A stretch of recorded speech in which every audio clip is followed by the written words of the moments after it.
સીતારામ બધાયને વહેલી સવારના આજે છે રવિવાર ઉઠી પથારીમાંથી મીઠા ભેગો મોબાઈલ લઈ લીધો આજ અને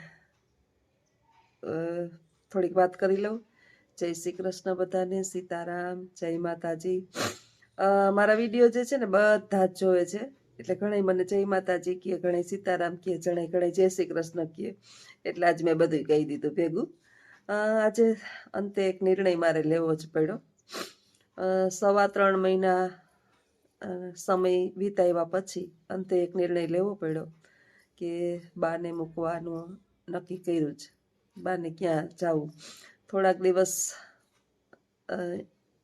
ક્યારના કે દિવસના કહેતા હતા નથી ગમતું નથી ગમતું નથી ગમતું રોયે રાખતા એક માણસને રોવડાવી અને આપણી ઘરે રાખવું એ પુણ્ય કરતાં પાપ વધી જાય એટલે એના કરતાં થોડાક દિવસ ભલે એનું માઇન્ડ મોકળું થાય પછી છેલ્લે જોઈએ જાય એને ભત્રીજાને આજ મૂકવા જવા છે મારે નજીકને થોડીક વાર ફ્રેશ થઈ જાઉં ચા પાણી પી લઉં કામ બામ કરી લઉં પછી અજીત આવે ને એટલે એને મૂકવા જવા છે અને નકામું એનો જીવ બળે ને નહીં મેચ થાય ઘણો સમય મેં વિતાવ્યો બહુ સમય અમારા બા જે છે ને એ મારો આત્મા હતો અને એનો આત્મા હું હતી એ મને વાલ કેરે રાખતા માથે હાથ ફેરવતા આમ હું એને આમ એટલા હૃદયથી ઓલું કરતી પણ તમને સાચું કહું ને મારા બાને ખબર નહીં મારા પ્રત્યે ઓલું બહુ ન આવતું આપણે તો એક પેલું હામું છે કે આપને પ્રત્યે કોઈને લાગણી આવે ખોટા માખણ લગાડતા મને તો કોઈ દિવસ જીવનમાં આવડે જ નહીં જેવું હોય ને હું કહી દઉં કે મારા પ્રત્યે કોઈને લાગણી આવે તો જ મને એના પ્રત્યે આવે પછી એ પેટનો દીકરો કેમ ન હોય આ તો ભાઈ જેવું દિયો એવું હામ મેળવો એના જેવું છે તો એ સતત 3.5 મહિના જેવું થયું રાખ્યા મેં એને ન એને મેળવ્યો એટલે હવે અંતે નિર્ણય લીધો કે હવે મૂકી જાવીએ તો હાલો ચા પાણી પી લો બ્રશ કરી લો કામ કરી લો ને પછી જઈએ મૂકી આવીએ ને ભત્રીજાને થોડાક દિવસ રહીએ પછી એને ભત્રીજોને ફોહલાવશે ને રહે ને છેલ્લે જે કરશે એ નિર્ણય લેશું તો આવજો બધાય સીતારામ ફ્રેશ થઈને બેસી ગઈ રવિવાર છે ને તો આજ ક્યાંથી શરૂઆત કરું ની ખબર નથી પડતી કામની આમ તો દિવાળીએ ચારા કચરા તો કરવા છે ચાપલીને અહીંયા ખા છે તો ઘડીક થાય તો બાર કૂતરા ભહે ને તો ત્યાં જઈ હું રાહ જોઈને બેઠી પછી ચાપલી મૂકી દઈએ અને ઓલી કૂતરીને નોખા પછી ચૂરેલા પડ્યા રહીએ અટાણમાં રોટલી બગાડવી આપણે આમાં 4-5 રોટલી છે ને ભેગી 5 રોટલી ચૂરી નાખી છે ખાઈ લે ને પછી 2-3 નાખીને બીજીને દઈ દઈશ શાંતિ છે આમ રવિવાર છે એટલે કંઈ સ્કૂલે જવાની ચિંતા નથી અને 10-11 વાગે કદાચ બપોર પછી ગમે ત્યારે બાને નજીક જ જવું છે માધુપુર મૂકવા તો મૂકી આવશું એને ભત્રીજાન કરે ભત્રીજાને ફોન સામેથી આવ્યો કાંઈ હું રાખીશ ને એ કાંઈ તોફાન કે નહીં કરે એ બધા હોય ત્યાં હોય મારા મામી હોય મામાનો દીકરો હોય મામાના દીકરાનો વહુ હોય એનો છોકરો હોય એટલે થોડાક દી મન પોરવાય અને જો મન સારું દે અને ગમે તો અઠવાડિયું કાઢી નાખે તો પછી કંઈક પાછી સુવિધા મારી બેન કે કરી લે હું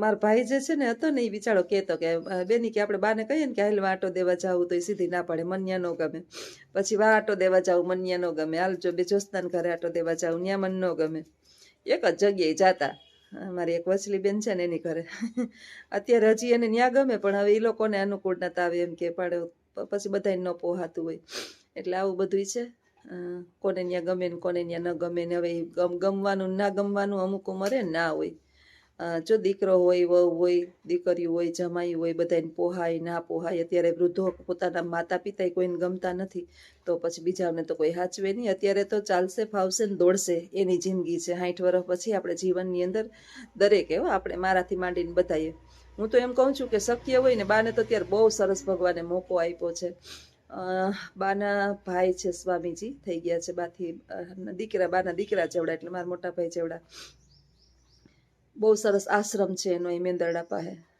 મારા એક બીજામાં માસી છે ને એ 6 મહિના 8 મહિના આશ્રમે રહીએ એને 2 દીકરાને છે છતાંય આશ્રમે રહીએ સેવા કરે સેવા એટલે બીજું કંઈ નહીં વારચોર કરે ને રાંધે ને ખાઈને જાહો જલાલી છે આશ્રમની અંદર કોઈ કમી નથી આંબાના બગીચા ને ચીકુના બગીચા એવું સરસ છે ન્યાય મન ન ગમે જ્યાં ભક્તિની ભૂમિ હોય જ્યાં સત્સંગની ભૂમિ હોય ત્યાં ન ગમે તો પછી ક્યાં ગમે ને એ તો એ આપણે વિચારી લેવાનું.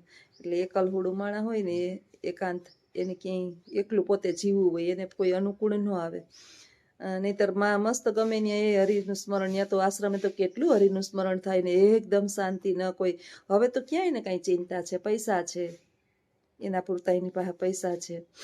આપણે તારે ભક્તિ ભજન કરીએ, ખાઈએ પીએ ને હરિનું સ્મરણ કરીએ, આ ભવ તો આપણો પૂર્ણ થઈ ગયો. મારી આટલી ઉંમર છે ને, 50મું મને હજી બેઠું છે, 50મું વર્ષ હજી બેઠું જ છે.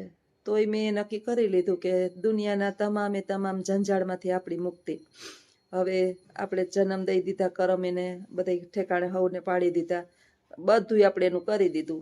આખી જિંદગી પછી બાચકા ભૈરે જ રાખીએ તો આપણે આપણી જિંદગી ક્યારે જીવશું? આ ઉંમરે આપને ખબર પડી ગઈ, પણ બાને મોહમાયાને પેલું ઓલું છે ને કે ખબર નહીં હું મગજમાં, બધાના મગજ હરખા તો ના હોય, પણ ઠીક છે જે હોય તો હાઈલે રાખે. બીજું શું કરીએ, આપણે મૂકી આવશું થોડાક દિવસ પછી, આગળ વિચાર કરીએ કે એકલા રાખવા કે રૂમ રાખીને બેનની પાસે આગળ રાખવા કે એને ગામડે પાછા એને ઘરે જ પાછા મૂકી આવવા. અત્યારે ગામડે એકલા મૂકવામાં પાછો પ્રશ્ન હોય કે બીમાર પડે તો વળી પાછા આપણે અહીંથી 100 કિલોમીટરના ધક્કા ખાવા. પ્રશ્ન તો એ જ રહીએ કે ફોન એ કોને કરશે, તો કે જે સાંભળે એને જ ફોન કરશે, બાકી તો ન સાંભળે ન આવે એને તો કોઈ ફોન ન કરે. એના જેવું છે બધું.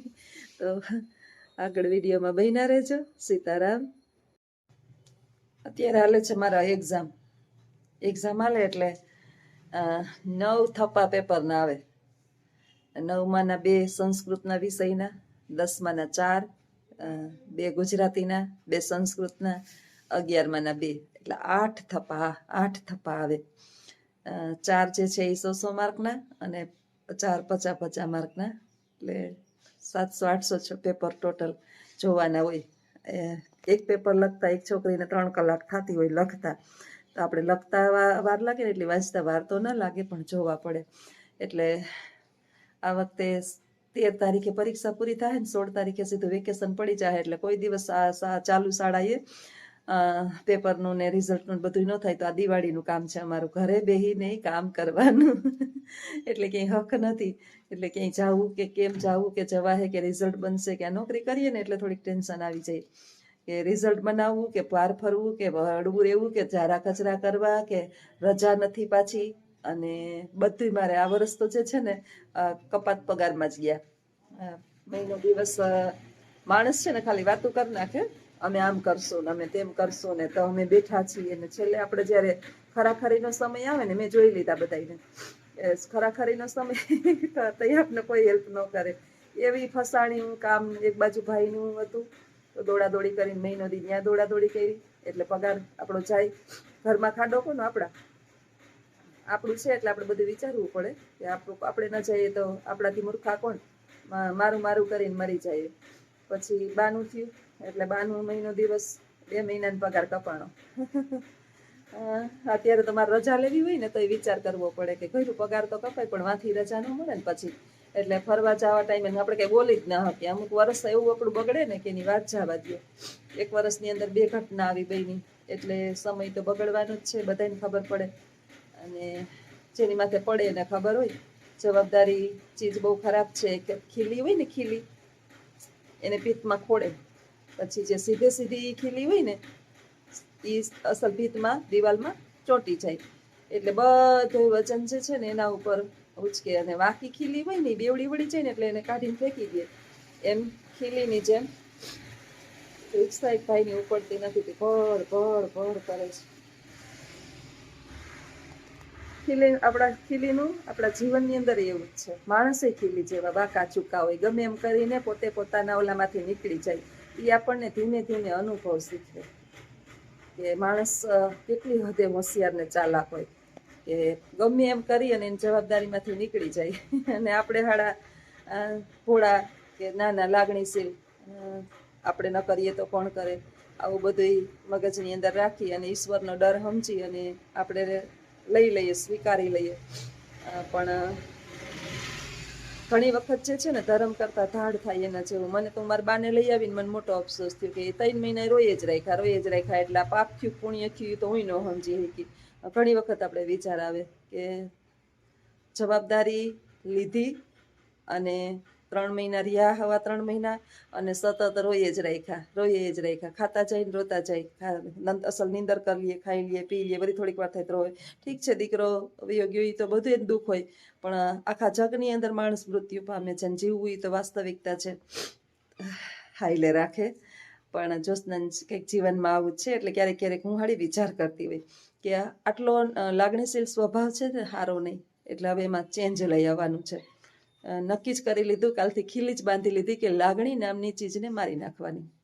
લાગણી જોઈએ જ નહીં, લાગણી બહુ દુઃખ આપે, અને આ પૃથ્વી પર તમારું કોઈ છે નહીં એમ સમજી અને હાલવાનું. કારણ કે સંકટના સમયે જે આપણો સાથ આપે એ આપણું, અને ન આપે એ આપણું નહીં, એમ સમજીને જીવન જીવીએ તો જીવવાની મજા આવશે. તો આવા જ જ્યોત્સનાના વિચારો છે, મનમાં આવી બધું કહી દઈએ, પેટમાં કંઈ રાખે નહીં. મેં આવજો બધાય. સીતારામ. દૂધ આવી ગયું છે, ગરમ કરી લઉં. મારા માટે એક રકાબી ચા અજીત કરીને જ ગયો છે. આટલી કિલો 1 મીઠાઈ લઈ આવ્યા હતા, એમાં 2 આટલી વહી હતી. હું તો મીઠાઈ, અજીતને છે ને બહુ મીઠાઈ ભાવે, એને મારા બાને બે હાહુને જમાય આખો દિવસ, પછી ગળામાં ઠોબો ઠોબો ઠોબો કરે. મીઠાઈ ખાતા જાય ને ગળું ઘોંતા જાય. મેં બહુ મીઠાઈ ન ખવાય, અત્યારે મીઠાઈ ખાઈએ ને બહુ, અને વાતાવરણ ઢાકલા જેવું છે અત્યારે, પછી તડકો નથી નીકળતો. આજે થઈ ગઈ છે, હા, 13 થઈ ગઈ. કાલની પરમ દિવસે પૂનમ છે, 15 દિવસ પછી દિવાળી, એના પછી એટલે 17-18 દિવસ પછી દિવાળી છે. અત્યારે છે ને વાતાવરણ એવું હોય કે નહીં ઠંડુ નહીં ગરમ, સમશીતોષ્ણ વાતાવરણ હોય, પણ અત્યારે વાતાવરણમાં આપણે બદલાવ આવી ગયો છે. ઘડીક વાર થાય તો એકદમ તડકો પડે, ઘડીક વાર થાય તો એકદમ ગરમી પડે, એટલે આ બીમારીનું વાતાવરણ છે. અને આ વાતાવરણની અંદર જે છે ને, ફ્રીજમાંથી કાઢેલી વસ્તુ, પછી બહારથી ઠંડા પીણા, પછી વધારે પડતું આઈસ્ક્રીમ, વધારે પડતા તીખા તળેલા, આ ન ખાતા, આદુના રસવાળું બધું પેસ્ટી કરેલી ભોજનની અંદર એ આદુની પેસ્ટ, પછી ચાની અંદર એ આદુ, અથવા તો સૂકી થોડીક સૂંઠ, અને વેજીટેબલ ઘીનું ના ખાતા, ચોખા ઘીનું થોડુંક ભલે ઓછું નાખીએ સાવ. બહારની વસ્તુ ફાસ્ટ ફૂડ ના ખાતા, દાળ ભાત, મગ ભાત, અને ખીચડી, દહીં, દૂધ કરતાં વધારે દહીં, દૂધ કરતાં છે ને દહીં વધારે સારું છે, પાચન શક્તિ માટે દહીં સારું. એટલે આપણા સ્વાસ્થ્યને સારું રાખવા માટે તો આપણે બધું કરવું જ પડે, કારણ કે પૈસો આપણે શું કામ ભેગો કરીએ છીએ કે બીમાર પડીએ તો છેલ્લે દવા આપણે લેવા માટે કે લાંબા હાથ ન કરવા પડે, સુખ સુવિધા પણ દવા જ ન લેવી પડે એવું કંઈક ખાઈએ પીએ તો. એટલે ખાવા પીવામાં તો બહુ પરેજી રાખવી પડે. એટલે હું તો એ બાબતમાં બહુ કેર કરું, પણ મારે તો પહેલાંનું બધું ઘા લાગી ગયા છે ને, એટલે થોડીક તકલીફ, બહુ ઢહેડા ને બહુ ટેન્શન ને અંતે આપણે કહીએ ને કે ચિંતા કરતા ચિંતા સારી. ચિંતા એટલે આપણે બાળી નાખે, ચિંતા હારી નહીં. એટલે પેલા ઉપર આપણી માથે જવાબદારી પોટલા હોય ને, હવે બધું મુક્ત, બધું આજથી છોડી દીધું, બધી જવાબદારી પૂરી. આપણી છોકરાઓ પડી ગયા, બા ઉપર વહી ગયા, બાકી બધું ટેન્શન લેવાનું છોડી દીધું. છોકરા થઈ ગયા મોટા, એનું કરશે. અને છોકરા હવે કહી દીધું તું ટેન્શન લેવા, હવે આપણું આપણે કરવાનું. એટલે આજથી બધી જવાબદારી આપણી પૂર્ણ. મારા બાની આજ મૂકી આવું નહીં રહી. એટલે આવજો બધાય. સીતારામ.